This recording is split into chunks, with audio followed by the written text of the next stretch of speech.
So, Corey, I'm so excited that you agreed to be our first 2025 interviewee as we get to know the members of our network and really start to think about how are we weaving these different stories together. So, you sense this call to ministry.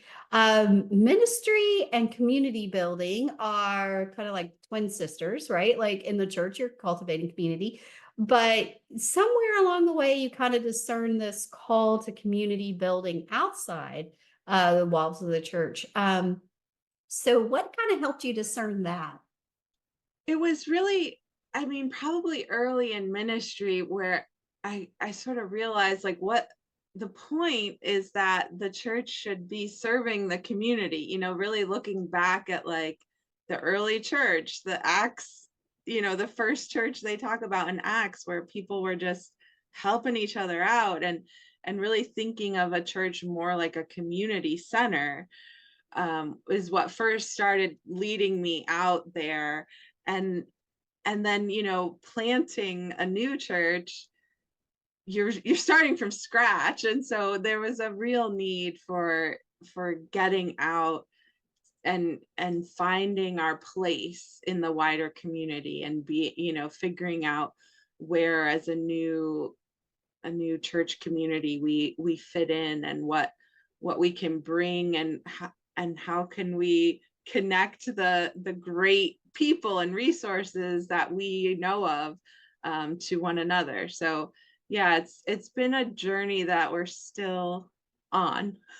Yeah, yeah, that's wonderful. So you planted a unique type of church. Like, give us an essence of what is the sound of the genuine for your church.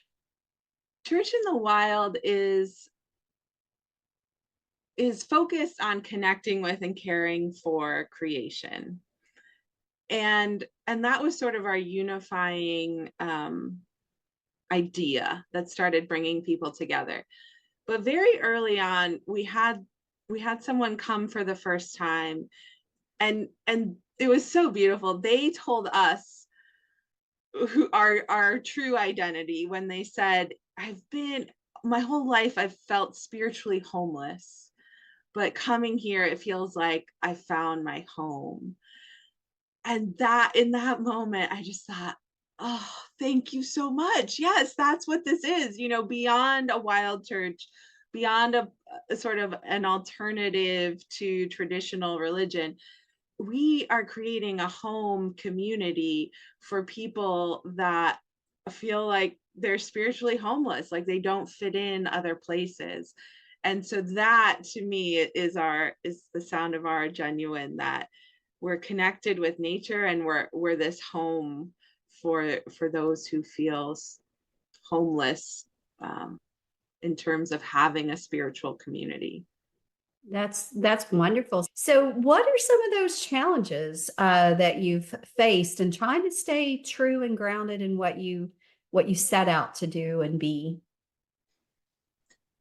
Oh yeah, I mean, I think just our culture in general, the biggest challenge is this idea that our worth is based on what we do and what we produce, and so feeling like I should be doing more, is a challenge that I always have to sort of work against. And I try, I was very intentional when we got started that up until I got started, the only church planters I knew, worked 80 hours a week, and we're really intent on building like a mega church of 100 or more people, and that was just not anything I was interested in. And so I've always been really intentional that this is quality over quantity. It's more about, you know what are we providing for the people who do show up, and how can we model a different way of life together as a community, and invite people into that pace of really matching the pace of nature, and yeah, focusing less on money and numbers of people and attendance and programs and giving people what they actually need, which is a rest most of the time. Yeah, yeah, those cultural messages that we're all trying to fight against, very common challenge, I think, for all of us. So, we recently put out an article about regenerative culture. You're a part of our regenerative culture circle. And the way we defined it from an ABCD, so we're community builders, like we have a different maybe take on it, is development efforts that seek to reconnect land, spirit, human, and more than human communities in a way that is life giving to all. So, with that in mind, thinking about your work, how are you personally reconnecting land and spirit? And I think you talked about that a little bit in your own practice. Is there anything else you'd like to add to that? Well, I think just our regular reminders that, we're just another creature on this on this planet, that we don't know that our way isn't necessarily the right way or the only way, that we can learn from others, our more than human neighbors, um, and sort of just expanding that our consciousness around, being able how do we learn from a tree, right? It's not just observing it with what we can see and touch and smell, but there's a lot of history and tradition around sort of this other level of sitting and like learning the language of a tree, and just sort of normalizing that, and getting people comfortable talking about the experiences they've had. Like we've all had, I think, experiences with an animal, or you know a tree, or whatever, all these different natural things, or hearing the absolute silence for a moment in the forest, and just different experiences that we've had that we can only really talk about sort of spiritually or with metaphor, but just allowing space for that, and allowing people to know that that's a part of the human experience, that you're not weird or crazy or whatever we might fear society would say about it, but that actually a lot of people,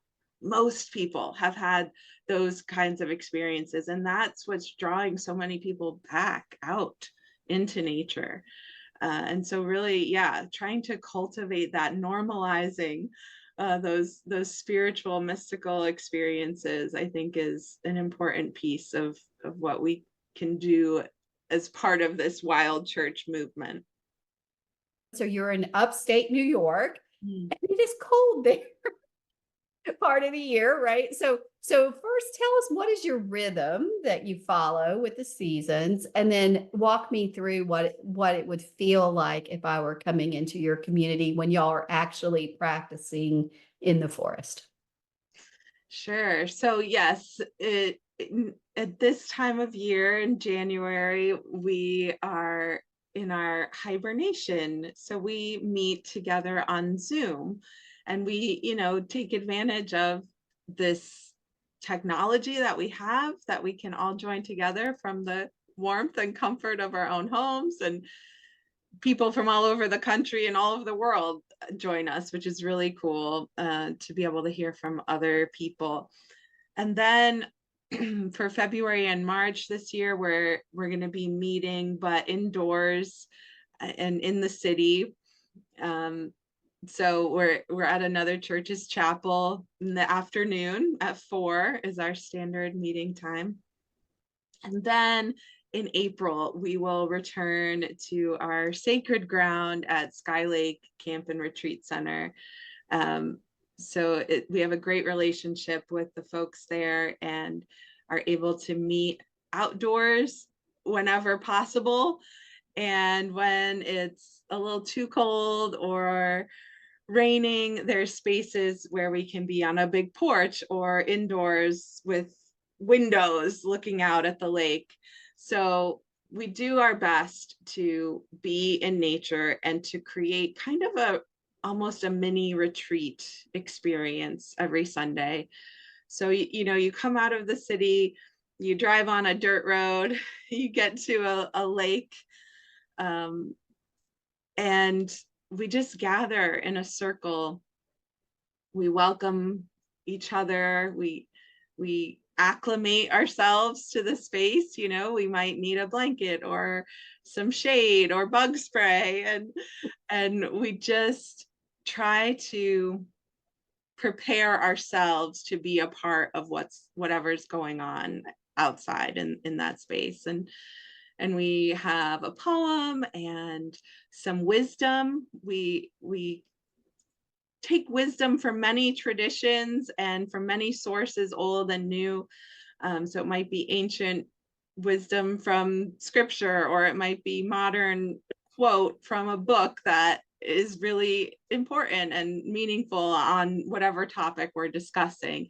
And then we share more of a discussion than a sermon around our circle. And we sing some songs. We have a guided meditation and prayer time, which often involves going out on our own. Many weeks we'll just go sit somewhere with a frog or an ant or gaze out at the lake.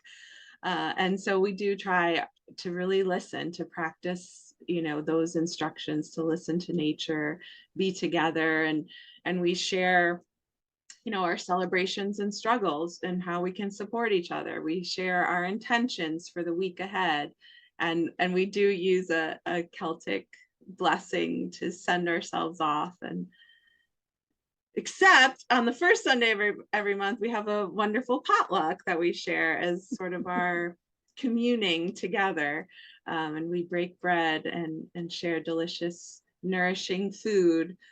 And yeah, it's just, we have our own sort of liturgy and rhythm, but I think there's enough that is regular and enough that is different to sort of suit a variety of people that are looking for something different every week. But then there's some elements of some regular rhythm each week and tradition as well. Well, and you have two community facing activities that you do. Got your laundry night, which is creating this sense of connection with your community, and your newest venture, your creative reuse center, kind of coming online. So how are these activities helping others connect to each other beyond just the circle of friends that are in the church, but that broader community? And how is that linking people to that consciousness shifting around the earth and their relationship with the earth? Yeah, we've been doing a free laundry night every month for a year now. And that group, that the people who come, has really developed into another community as part of Church in the Wild. And we're hopeful that as folks come to free laundry night, get their clothes clean, they're leaving a little uplifted as well, that it's kind of like going to church, or being a part of something bigger than just going to the laundromat on your own. Like there's a sense of community. People are getting to know each other, following up with each other. There's like several different languages getting spoken, and music and food, and people will bring stuff they don't need and sharing it. So it is just this really beautiful microcosm of community, and we're hoping to cultivate that even more in the next year, to really start sort of sneaking in some of these ABCD questions and finding out people's passions and dreams for the community, and just seeing what gifts we can help unleash into the world, or just support people, encourage them in what they're passionate about, and learning more about each other. And so then, yes, we have this other new endeavor that just got started at the end of last year, our Creative Reuse Center, where we're rescuing arts and crafts materials from going to the landfill and giving them back to people who can use them. And so we're really working to promote creativity as like a spiritual practice, to tap into that fun and play and that, right brain, good stuff that comes with sort of turning off our internal critic and just being in the moment, and supporting a sense of community there too. We're hoping to have like a weekly, time you can drop in and just create together. And again, like put your phone away and just be here in this space and play a little bit with these supplies. And then of course it's also about environmental stewardship, that we want to support the circular economy, sharing our resources, using what we have before buying something new, and saving these materials that can be used by somebody who needs them. So it's sort of like taking that box of random stuff that everybody has and bringing everybody's boxes together in one place, and then you can come and take what you need when you need it. So yeah, we're really hopeful about both of these community projects developing that sense of a deeper community connection, and helping people feel a sense of connectedness to others, that we're not alone, and that there are other people who care about us and will show up for us when we need it. Yeah, I think they're both beautiful. I can't wait for the two to start to intermingle too. So I can't wait to hear stories. So we'll be journeying with Corey throughout this year, because she is a recipient of one of our micro grants, specifically as it relates to cultivating a network of others who are interested in eco spirituality. So anytime you go on a community listening journey, you never know where the journey's going to lead. And Corey is right at the beginning of her journey of finding her peers. We know there are others on this network and out there in our respective circles of friends who very much will resonate with the kind of community that Corey is building. So I wanted to ask you a little bit more about your hopes and dreams for this particular listening adventure you're about to go on. So what are your hopes and dreams for you personally as a leader who is trying to do this work? I am really passionate about the wild church movement, and this being a part of what the future of the church, and I use that term really broadly. So the future of, spiritual communities and gatherings.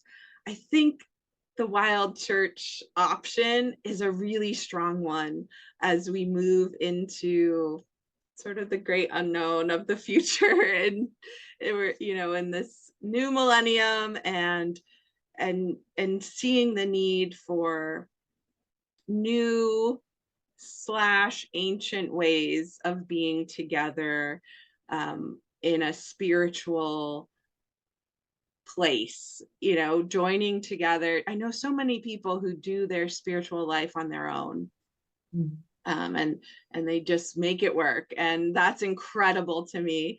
But I think it's a lot richer in community, and we need that. We're built for community. So I'm really passionate about helping other people start a wild church in their area. I don't know how many times people have, just reached out to us and said, oh gosh, I wish I was closer. I wish I could come to this. And so I'm really hopeful that, we can continue to grow this movement, and also learn from each other, because there's people doing this kind of work, but they wouldn't call it a wild church, or they, are sort of doing it from a different angle. They're on a farm or at a retreat center or a camp or something. And so I think we have so much to learn from each other. And I'm just excited to meet other people who are as passionate and excited about eco spirituality as I am. Yeah, I think it's going to be fun because I get to go on the journey with Corey through some of these interviews and bringing her network and our network kind of into conversation and just seeing what emerges. That's always the fun part of a listening project. Well, I'm going to shift gears just a little bit, and I want to talk about narratives because when we're thinking about change and culture in particular, and you talked about how it's the culture that's the greatest barrier to you personally and your community really living into a new way of being. So when we're shifting culture, we're shifting narratives. In your work thus far, what have you found to be the more challenging or problematic or entrenched narrative that you're seeking to shift in the way that you are building community? Hmm. I think both both of these, there's two that really come stand out for me as the most challenging. And I mentioned one already, is like that our worth is connected to our work and what we produce. And um that's a really, really challenging narrative to work against. um and it really speaks to like Trisha Hersey's work, that rest is resistance. And so resting together, like having a practice and a different pace as a community, is really resisting against that cultural narrative. And at the same time, there's also this rugged individualism that's just like baked into every one of us, who grew up in this country, I think. And even myself, even the people in our community who are just so passionate about, yes, we need to connect and be a community together.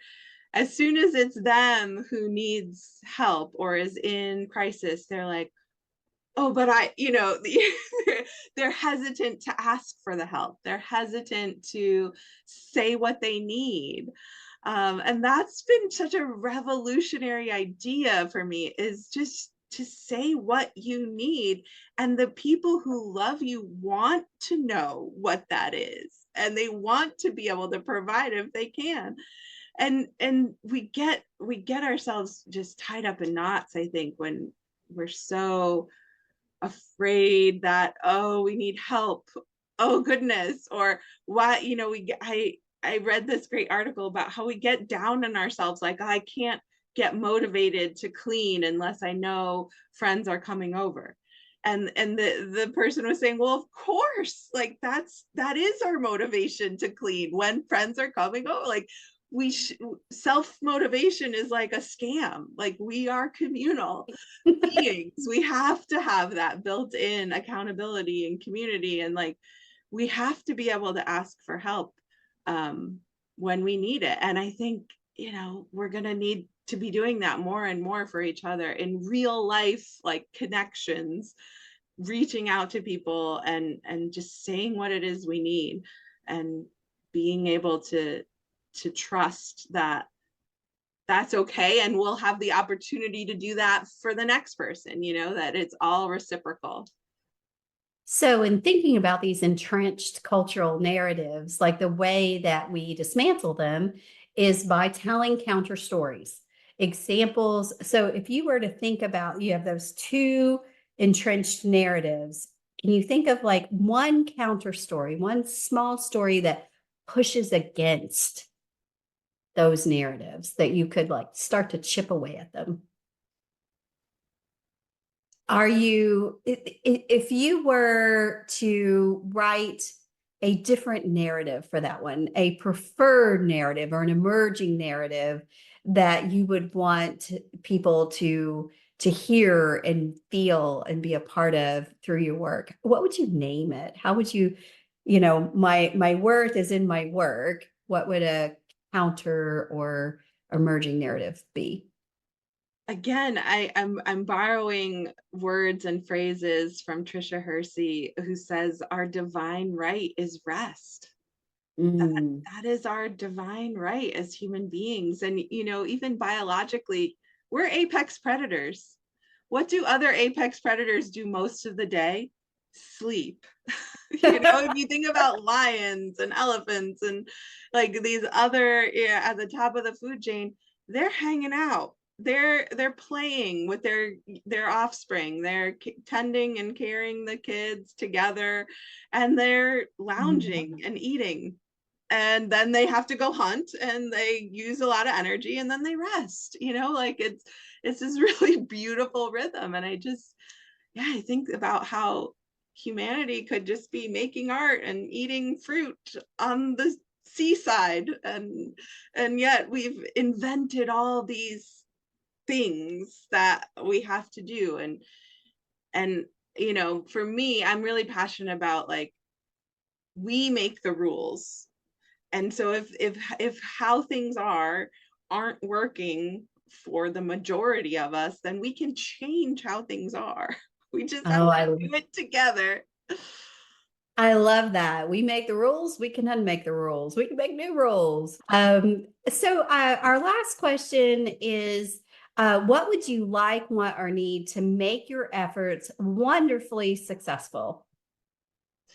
Well, certainly with this listening project, reaching out to other eco-spiritual leaders, just having folks respond and share answers to their questions. I'm going to be sending out a great Google form where people can share or meet with me, do a little interview kind of like this, and just being able to collect the stories, the narratives, as you're talking about, and being able to build this network of people and start figuring out what would be helpful, what are ways we can support each other, and finding those connections, because I know even more connections exist beyond the list of people I have. So having that engagement with the process is going to be really helpful. Well, Corey, it's been wonderful kind of really diving deep into where you are right now, where you want to go. And we will be following up periodically, little short snippets. This is a longer deep dive into where you are, but a nice starting place for you this year. And I can't wait to see where we are a little further down the road with what you learned. Thank you. Thank you so much for being so generous with your time and your story, and being willing to learn out loud with us as we're all trying to figure out how to do this in a very, what'd you say, experimental way. Like, we're kind of making it up as we go to some extent, and excited to see where it leads. Thank you.